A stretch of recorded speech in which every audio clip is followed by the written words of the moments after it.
అర్థమవుతుందండి? పేరు మార్చుకుంటే ఉపయోగం లేదు. మరి ఏం మార్చుకోవాలి?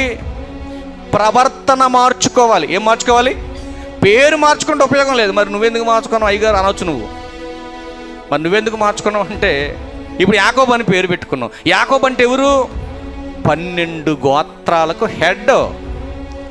మరి అంత హెడ్ ఆఫ్ డిపార్ట్మెంట్ కలిగినటువంటి యాకోబు పేరు పెట్టుకున్నావు నువ్వు. నీ బతుకు ఎట్టుండాలి మీరు ఆలోచించండి. యేసు అని పెట్టుకున్నాడు ఒక ఆయన, యేసు. మరి ఎట్ట బతకాలి ఆయన?